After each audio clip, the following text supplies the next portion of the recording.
यह कहानी है एक महान हिंदू राजा सुहेल देव के बारे में। जब इस्लामिक आक्रांताओं की नजर भारत पर पड़ चुकी थी, भारत पर एक के बाद एक भयानक हमले हो रहे थे और लाखों लोगों को मारा जा रहा था, कत्लेआम किया जा रहा था और उनकी संपत्ति को लूटा जा रहा था। यह उस समय की बात है जब महमूद गजनवी का भतीजा सैयद सलार मसूद बहराइच पर आक्रमण करने की रणनीति तैयार कर रहा था। जब महमूद गजनवी के भतीजे सैयद सलार मसूद गाजी ने 16 वर्ष की आयु में सिंधु नदी को पार कर भारत पर आक्रमण किया और मुल्तान, दिल्ली, मेरठ और अंत में सतरीख पर विजय प्राप्त की। इसके बाद मसूद बहराइच को अपने कब्जे में लेना चाहता था।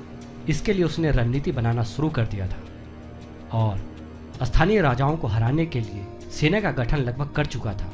सन 1033 में सैयद सलार मसूद गाजी खुद बहराइच में अपने सेना की प्रगति को जांचने आया था और उसे ऐसा लगा कि अब वो बहराइच पर हमला करने के लिए तैयार है। एक बात मैं आपको यहाँ और बताना चाहूँगा कि अभी तक सैयद सलार मसूद गाजी ने जितने भी युद्ध किए थे अपने दुश्मनों को हर बार हराया था और इस बात का उसे घमंड भी था कि उसे कोई हरा नहीं सकता। लेकिन दुर्भाग्य की बात यह हुई कि उसका सामना इस बार हिंदू महाराजा सुहेल देव से होने वाला था।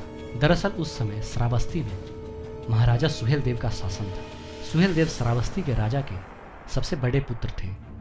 राजा सुहेल देव को यह बात पता चल चुका था कि मसूद काफी क्रूर है और इसने भारत में जितने भी राज्यों को जीता है वहां पर बहुत ज्यादा खून खराबा कर रहा था। उन राज्यों में बहुत ज्यादा उत्पात मचा रहा था। इस बात को समझते हुए और खतरा को भांपते हुए महाराजा सुहेल देव ने बहराइच के स्थानीय राजा और अन्य पड़ोसी हिंदू राजाओं को मिलाकर एक संघ का गठन किया और इन्होंने सैयद सलार मसूद गाजी के सेना का कोई इंतजार नहीं किया, बल्कि अपने सारे सैनिकों को लेकर सीधे मसूद की सेना पर टूट पड़े। 15 जून 1033 को श्रावस्ती के राजा सुहेल देव और सैयद सलार मसूद के बीच बहराइच में चित्तौड़ झील के तट पर युद्ध हुआ और इस युद्ध में राजा सुहेल देव ने उसे बुरी तरह धूल चटा दी थी। इस युद्ध में महाराजा सुहेल देव की सेना ने सलार मसूद की सेना को गाजर मूली की तरह काट डाला। युद्ध की भयंकरता का अंदाजा इसी बात से आप लगा सकते हैं कि इसमें सैयद सलार मसूद गाजी की पूरी सेना का सफाया हो गया था और मसूद की सेना में लगभग 60,000 से भी ज़्यादा सैनिक थे और इसमें एक भी जिंदा नहीं बच पाया। मसूद के सारे मरे हुए सैनिकों को जला दिया गया। तो इसी से आप सोच सकते हैं इस युद्ध की भयानकता।